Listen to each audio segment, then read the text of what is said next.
Elias Crane didn't remember falling asleep.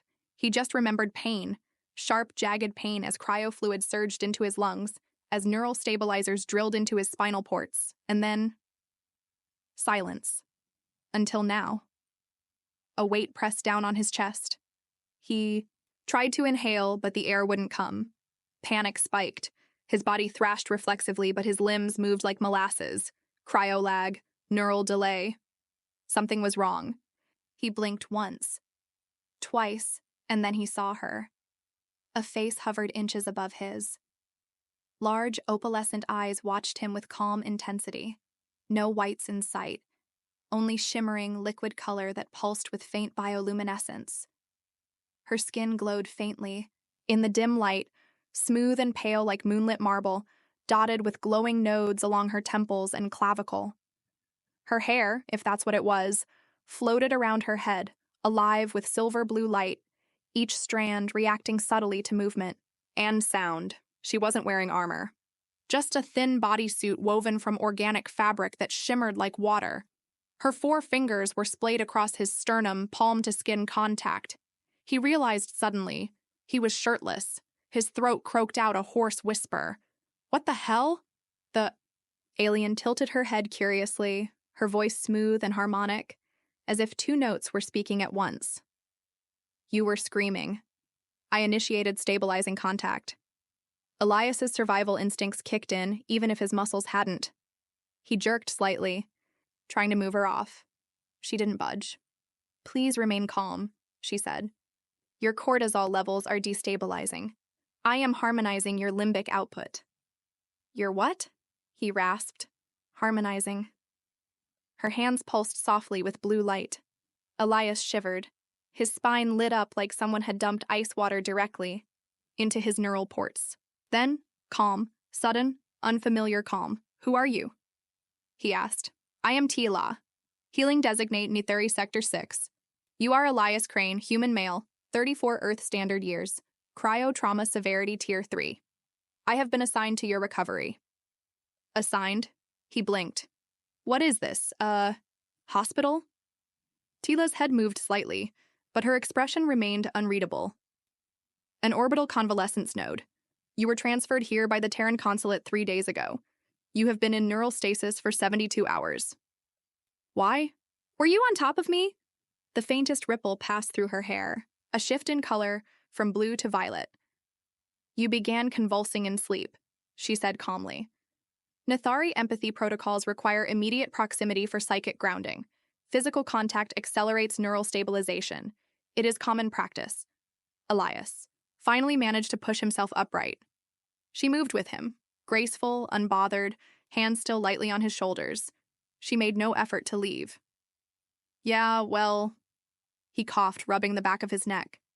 "Where I'm from, maybe knock first." "I did," she said. "Twice." He stared. She blinked slowly. "Auditory stimulation did not wake you. My presence did." "Terrific." He looked around. The room was softly lit, hexagonal, clean, in a strange, organic way. No hard corners, just smooth, growth-like architecture. Alien, not military, not human. He touched his chest. Small sensor pads aligned to his pulse.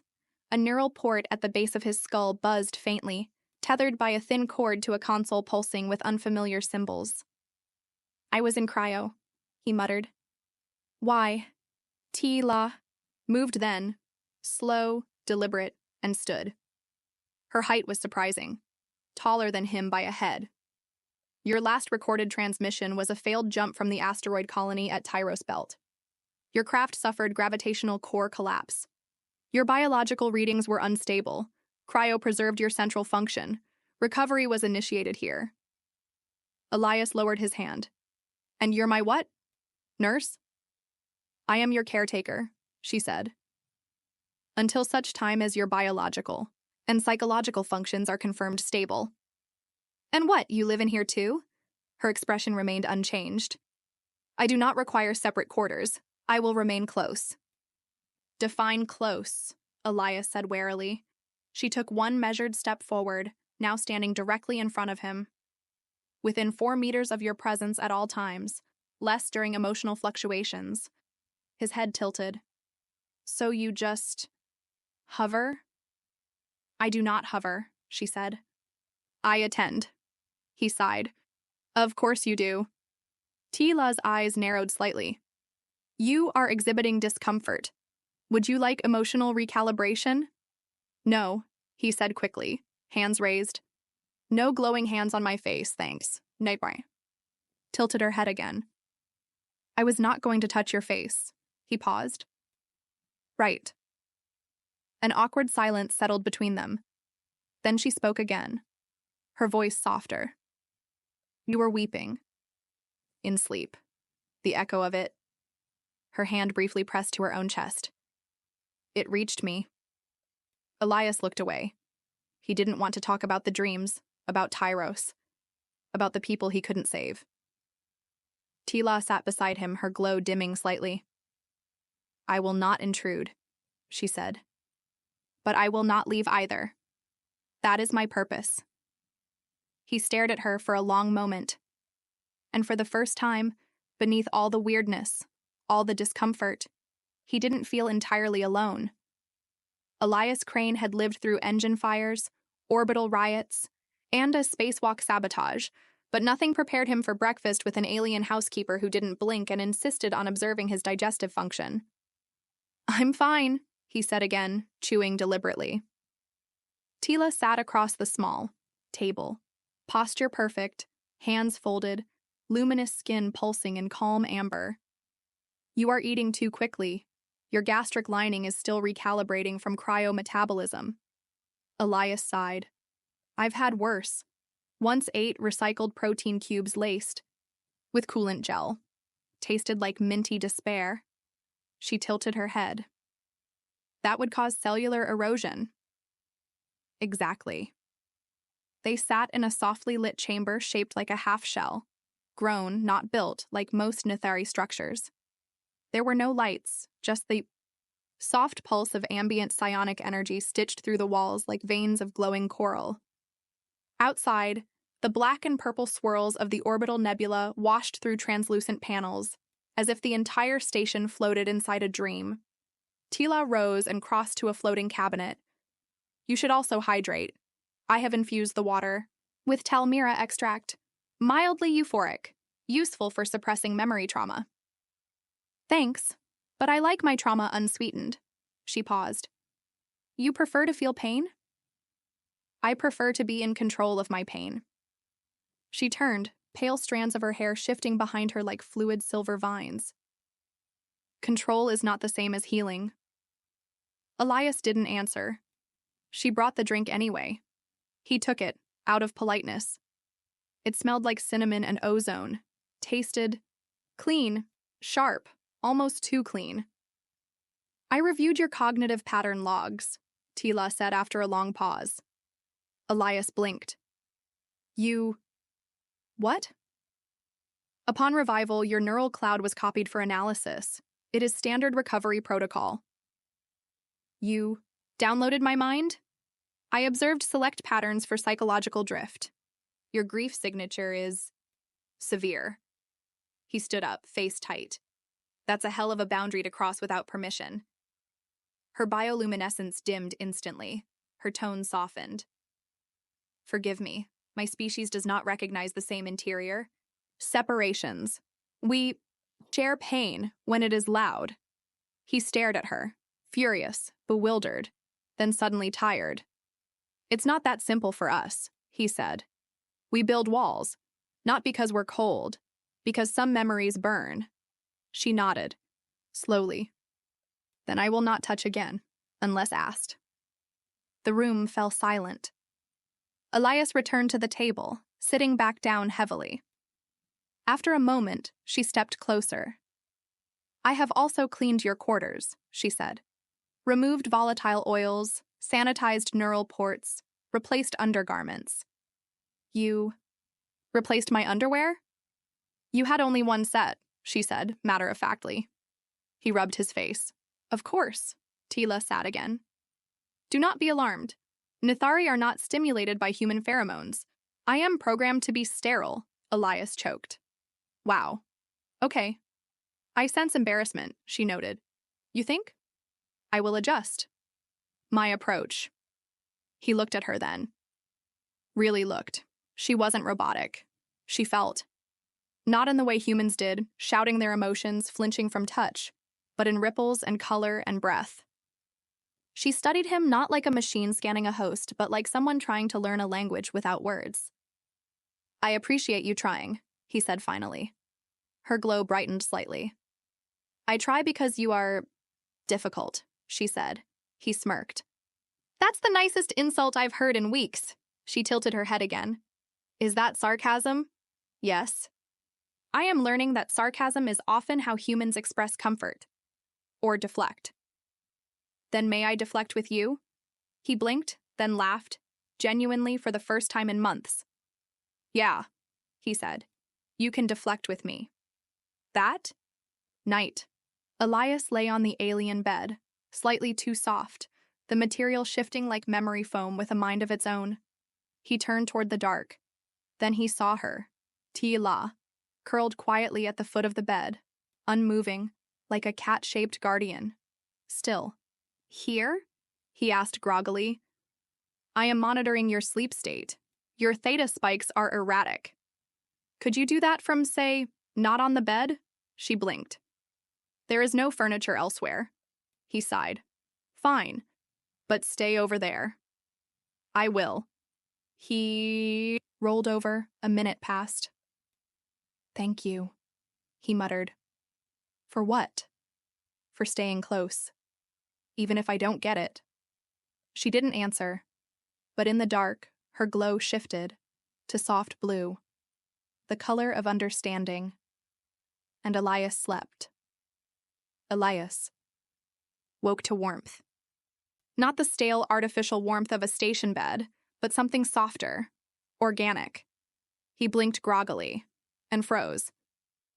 Tila was curled beside him, not at the foot of the bed, not across the room. Beside, close. Her head rested lightly against his shoulder. One of her long, bioluminescent arms stretched over his chest, her hand softly pulsing against his sternum. The glow radiated calm, serenity, and confusion. Elias's voice cracked the silence. What are you doing? Tyla stirred. Her eyes blinked open, pure opal, reflecting faint starlight through the window. You were distressed, she said simply. You cried out, again. So you climbed into my bed? I did not wish to alarm you by waking you vocally. Well, this is definitely alarming. She sat up slowly, expression unreadable. I apologize. I believed proximity would soothe.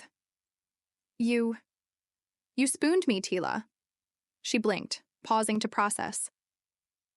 That is not a known classification in my language.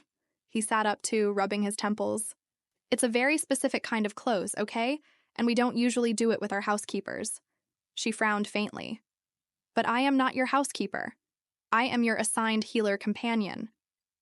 Same difference, he muttered. It is not, she said softly. On my world, there are no closed rooms, no sleeping alone. We heal together. He met her gaze.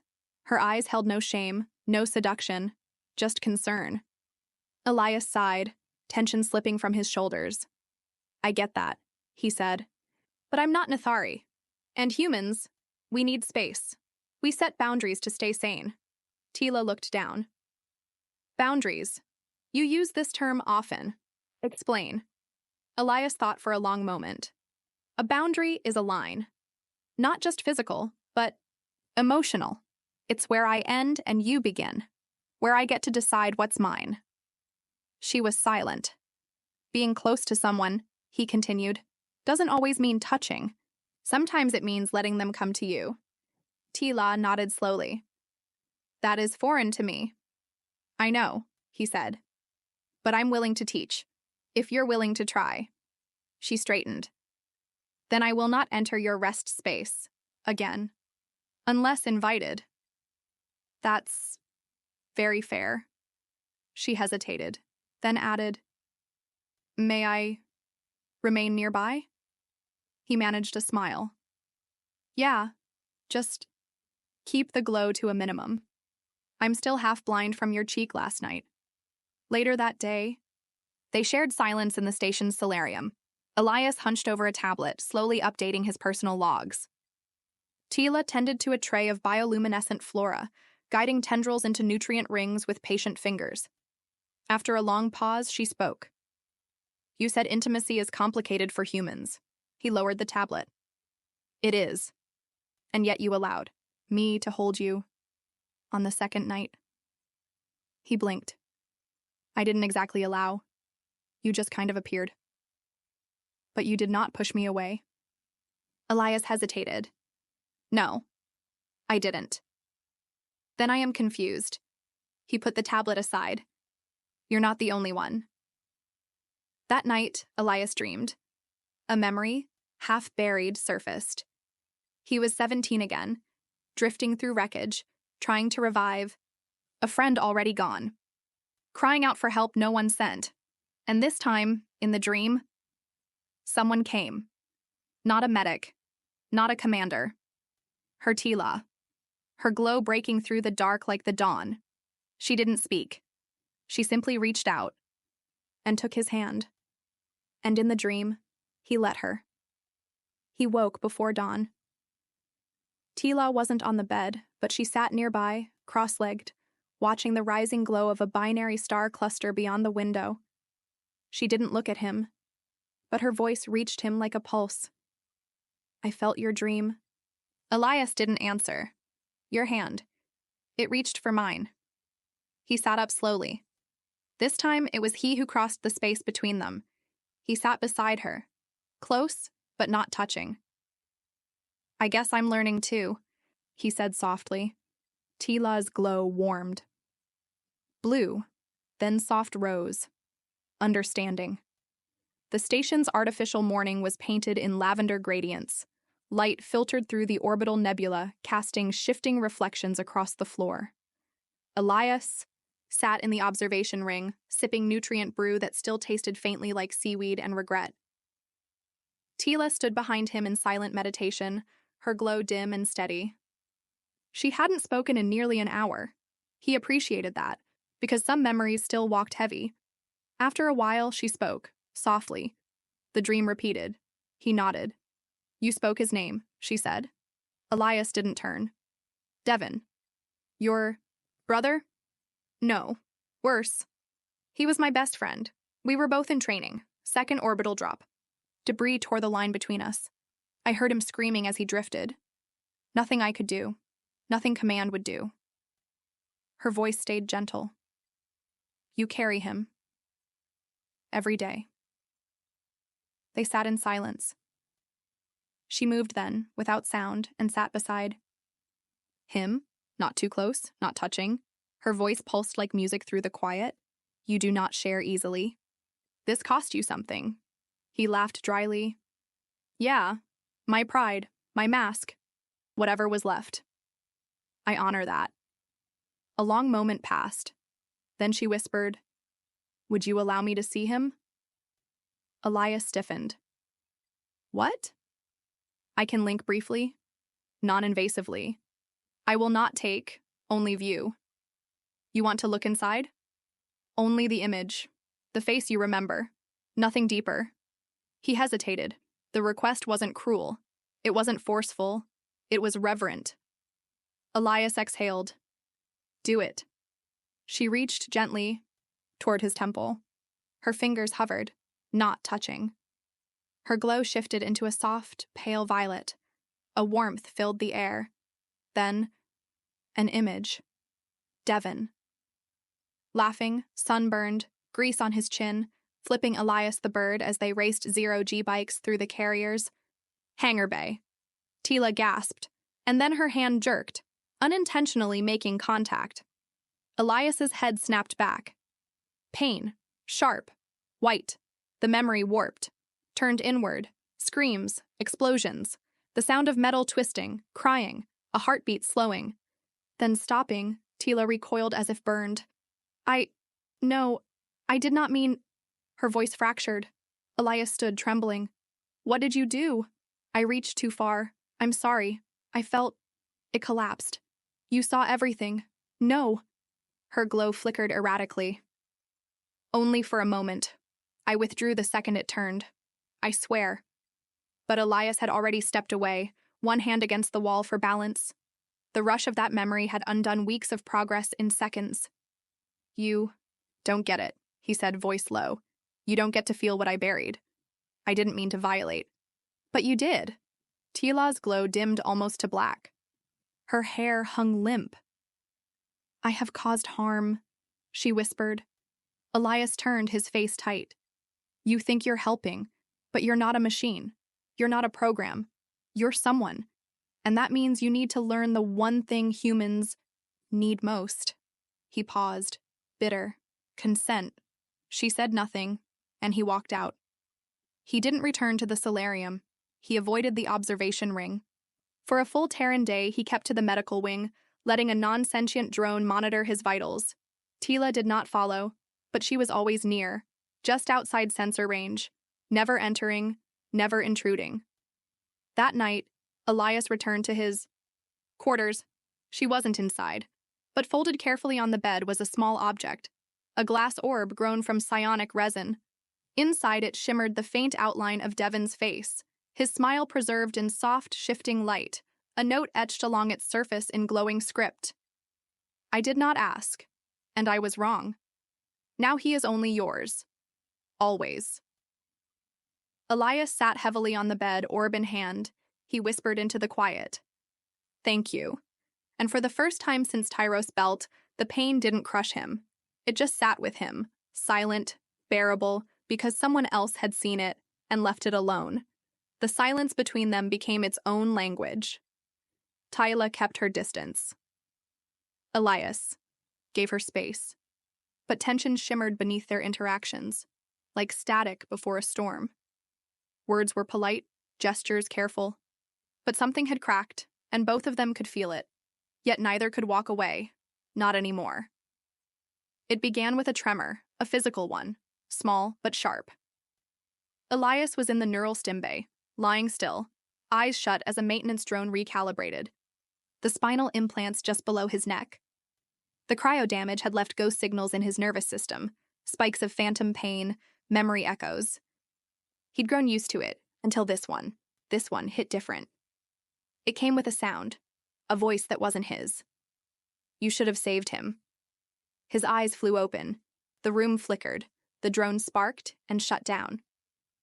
Tila appeared at the doorway moments later, drawn by the pulse. What happened?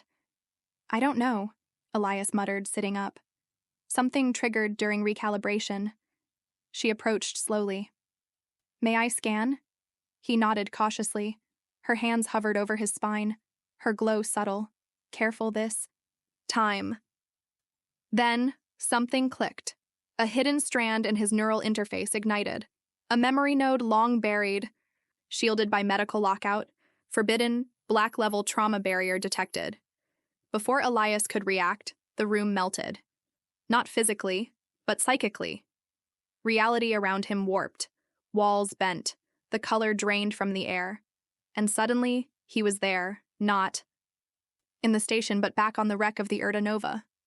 The night Devon died, the flames, the screams, the gravity coils tearing the ship apart, and standing beside him, in the memory, was Tila. Her voice echoed like a song underwater. Elias, this is not the past. It is the wound. Elias turned to her, wide-eyed. What the hell is happening? I touched a tether inside you, she said. Your pain had roots deeper than I realized. This memory was sealed. Not by me, but by your command. He looked around. Then how are you here? Because I'm linked to your biocore now, she said. We bonded the moment you let me feel your grief. I didn't understand what that meant until now. He staggered backward. You shouldn't be here. You brought me here, she said. You needed someone to see it. The explosion hit. Devon's cry tore through the air again. This time, Elias didn't run. He watched. Every detail, frozen in slow time. The way Devon reached out. The way his body folded into light. Elias dropped to his knees. I let him go. Tila knelt beside him, arms gently bracing him. Not pulling, just there. No, she said. You had to let him go. He shook his head. I survived. He didn't. You were chosen by circumstance, she said, not by guilt, not by fate. He looked at her, trembling. I miss him every day. And now, she whispered, I miss him too. The psychic field began to collapse. Color returned. The echo faded. Elias gasped as the world snapped back. Metal ceiling, humming panels, stale oxygen. He was back on the station floor. Tila lay beside him, breathing hard, her glow flickering erratically. I didn't mean to, she whispered. You didn't force it, Elias said, voice hoarse. I let it happen. They sat in silence for a long time. Then he reached out and took her hand. I don't know what this is becoming, he said. Neither do I, she whispered, but I'm not afraid of it anymore. Her fingers tightened gently around his, and for the first time, the silence between them wasn't distance. It was closeness waiting to be spoken. The station lights dimmed as they entered artificial night. Elias sat alone in the solarium, head tilted back, eyes half closed as the nebula's slow swirl pulsed against the window. His breath fogged faintly, residual fluctuations from the psychic event earlier. The ghost of Devon's final scream still clung to his thoughts. But not with pain, with peace, because someone had been there this time. He didn't hear her approach, but he felt her. Tila's presence shimmered against the edge of his senses like a soft current of light. Not touch, not sight, just awareness. I sensed you were open, she said gently. He smiled without looking. Not many people could phrase it that politely. She moved beside him, taking her usual seat, not quite close enough to touch. But tonight, something was different.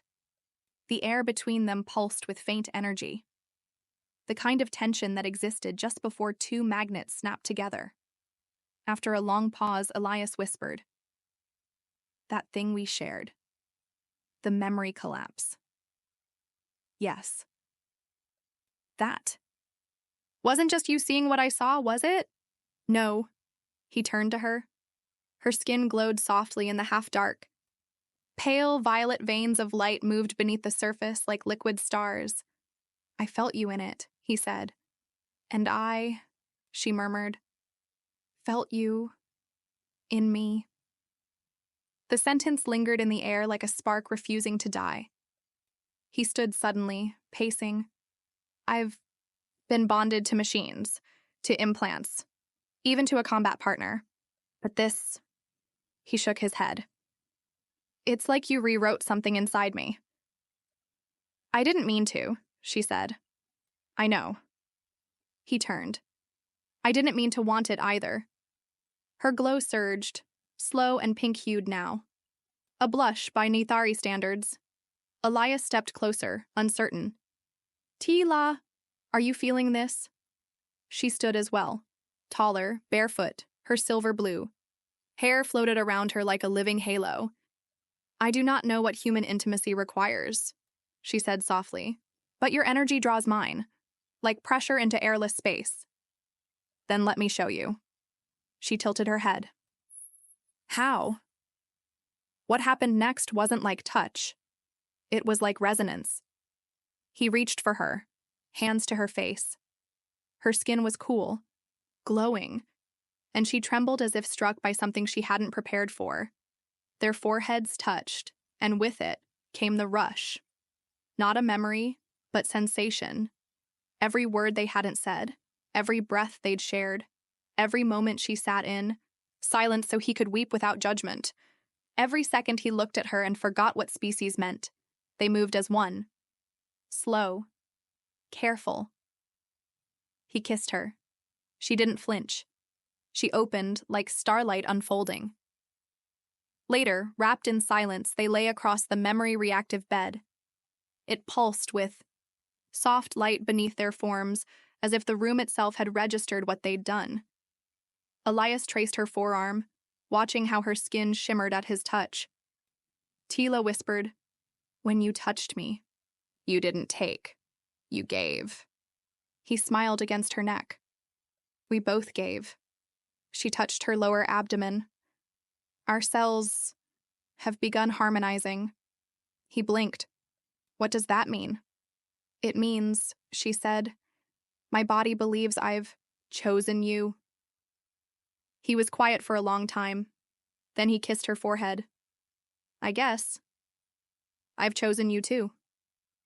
Outside the station, the nebula burned a little brighter, and inside, two hearts, once built to survive alone, learned what it meant to share.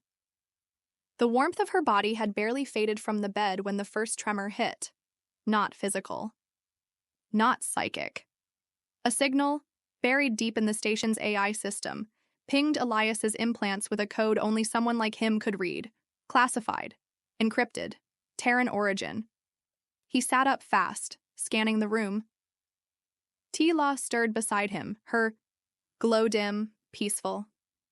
She'd entered a low-energy rest cycle after their bond fusion, what she called a harmonic cooldown. He didn't wake her. Instead, he dressed in silence, wrapped in shadows and guilt, and followed the signal. The transmission led to a sealed console 2 levels below the living ring, off-map, unregistered in public schematics. The door opened to his biosign like it had been waiting for him. Inside, a dark chamber lined with Terran tech. Dustless. Alive. The console lit up at his approach. "Welcome back, Dr. Elias Crane." He froze. "Doctor?" Profile reactivated. "Welcome to Project Echo 9. Data began streaming across the hollow. Dozens of reports. Biocompatibility logs. Psychological pairing analyses. And a familiar name. Subject, Tila, Class 3 Adaptive. Empath. Nithari genome with high resonance potential assigned patient. Crane, Elias. Compatibility 99.2%. Program objective. Cross-species trauma recovery and bonded integration. Status. Observation phase complete. Phase 2. Pending consent event. He read it again. Consent event. The kiss. The fusion. Last night. His stomach turned. They hadn't just met by accident. The bond hadn't been chance. It had been engineered. He staggered back, slamming a hand against the wall. This station wasn't just a healing node. It was a testing site, and he'd been the test. His trauma, his breakdown, his vulnerability, all part of the program. And Tila? Was she just following protocol? A soft chime behind him made him spin. She stood, in the doorway, eyes wide, skin dim. "I followed you," she said. "Your signal lit up like fear." Elias said nothing. She looked past him, saw the terminal, the data. Her glow faded further. "You know now." He stepped forward. "Was any of it real?" She didn't flinch. "Not at first," she said. "I was sent to observe, to touch, but not feel. To learn your shape of grief. And then? Then you hurt in ways I wasn't prepared for. Then you laughed when you were breaking. Then you looked at me like I was more than code." Her voice broke. "And then I chose." He stared at her, the woman who'd held his nightmares, watched him cry, made him feel again. A program? A puppet? Or something that became real the moment she chose to stay. He breathed hard. "I need time," he said finally. She nodded. "I will wait." Back in his quarters, Elias sat in silence. The orb of Devon's memory still sat on the shelf, glowing, gently. Proof that something inside Tila wasn't just programming. She hadn't had to give that. She hadn't been told to give that. And their bond? He touched his chest. It hurt now, aching where their connection had once been electric. But he understood why, because it had become real, and reality is always heavier than fiction.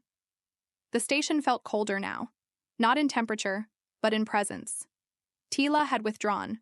Physically, she remained close, But psychically, spiritually, she was distant, like a star dimming across an unreachable sky. Elias felt it with every breath. He wandered through quiet corridors.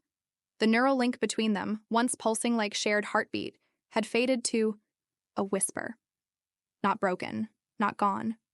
Just waiting. Waiting for him. He returned to the secret chamber. The AI pulsed to life again, its tone clinical. Bond resonance weakening. Recommend terminating connection before destabilization. Elias stared at the readout, his own neural profile next to hers. Overlaid. Intertwined. The AI spoke again. Would you like to initiate separation protocol? He didn't answer. He just turned and left. He found her in the arboretum. She stood motionless beneath the bioluminescent canopy, her silver hair reflecting hues of green and gold. She wasn't meditating. She wasn't working. She was simply still, waiting. He stepped onto the soft-grown path. I didn't mean for this to happen, he said. I know, she whispered, but it did. Yes. He moved closer. You should have told me. I wasn't allowed. He stopped just short of her. But you wanted to. She turned. Her face wasn't glowing. It was bare, vulnerable, quiet. I didn't know how, she said. Because I didn't know if it was real until you let me see the worst of you and didn't ask me to leave. Elias inhaled, slow and sharp. I hated the lie, he said. But I never hated you. A pause. She looked up. Then what now? He held out his hand. We stopped letting them decide. Her eyes widened. You would stay, even knowing you were part of a program? He stepped closer. No. I'd stay because you stopped being part of it. He took her hand. She trembled, not from fear, but release. I don't care how it started, he said. I care how it ends and who I end it with. Her glow surged, a warm gold, unscripted. Unprogrammed, real together, they returned to the command core. Elias rewired the AI lockout, bypassed the oversight chain, and uploaded a new directive. Subjects Elias Crane and Tyla are no longer assets. They are people. He transmitted the full data log to a dozen neutral systems, proof of the program, the bond, the emotional resonance logs, the suppressed consents. Then he burned the core. The AI screamed, the lights dimmed, the echo of it shook the station, and then silence, freedom. Back in their quarters, Tila stood over the old memory orb of Devon. It's strange, she said. He's not just yours now. I remember him too. Elias nodded. He'd like you. She tilted her head. Would he have approved of me? No, Elias said.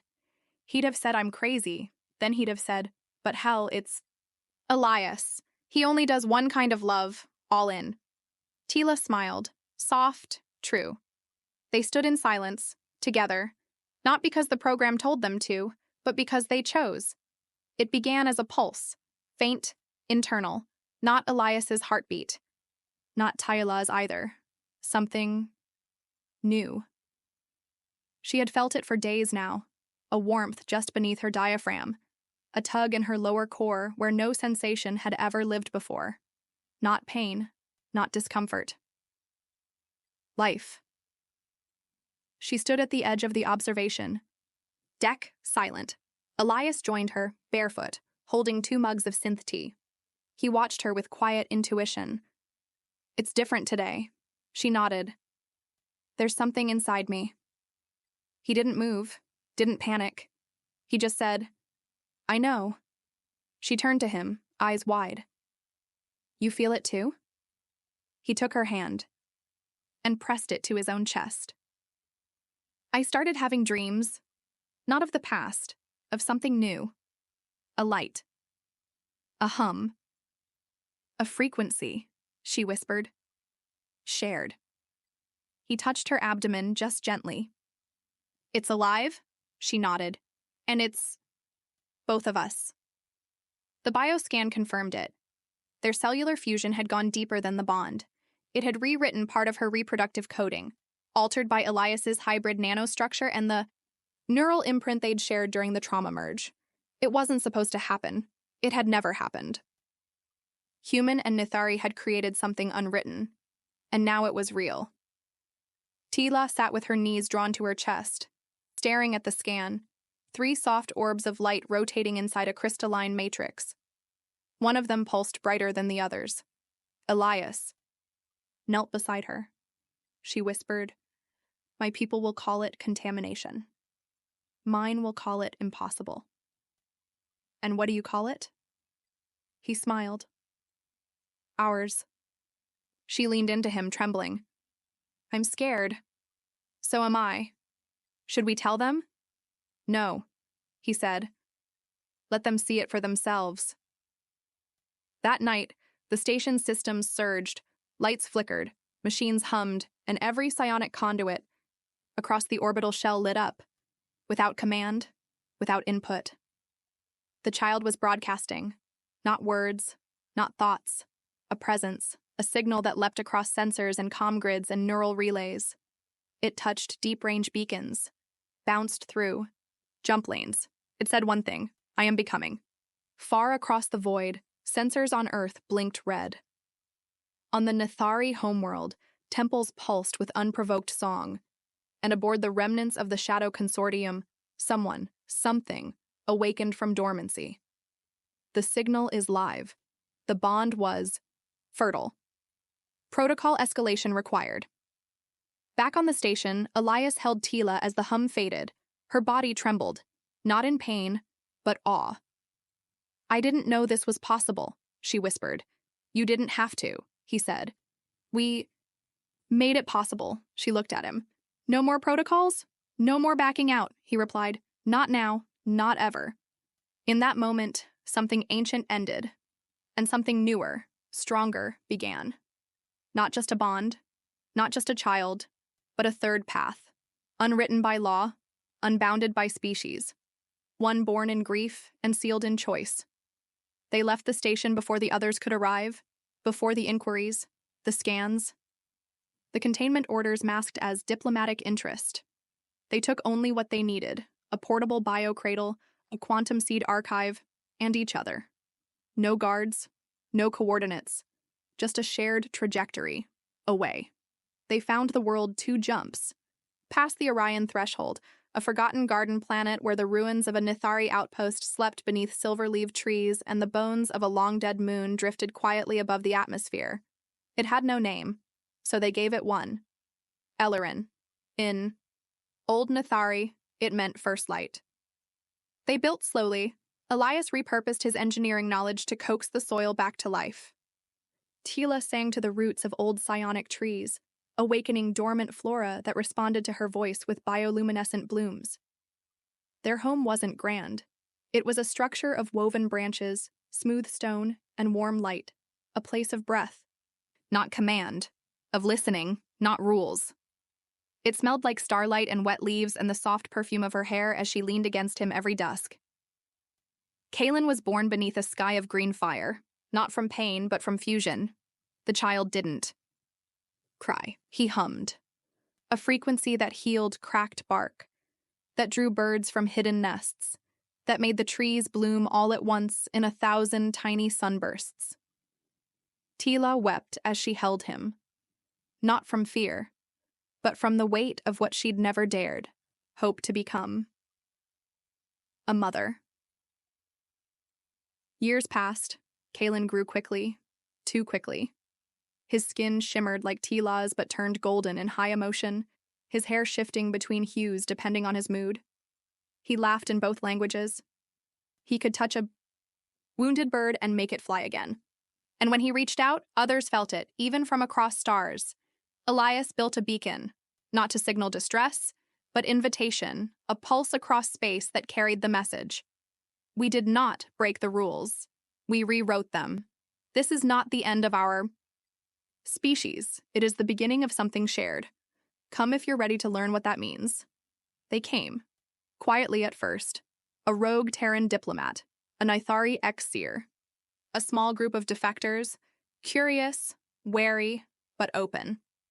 Alarin became a haven, a school, a sanctuary, where no one asked what you were born, only what you were becoming. On the night of Kalen's 10th cycle, Elias stood on the balcony of their now expanded home. Tila stood beside him, arm wrapped around his. Below them, children of both species played beneath the glow of a psionic tree, their laughter rising into the sky like song. "He's becoming more than we are," she whispered.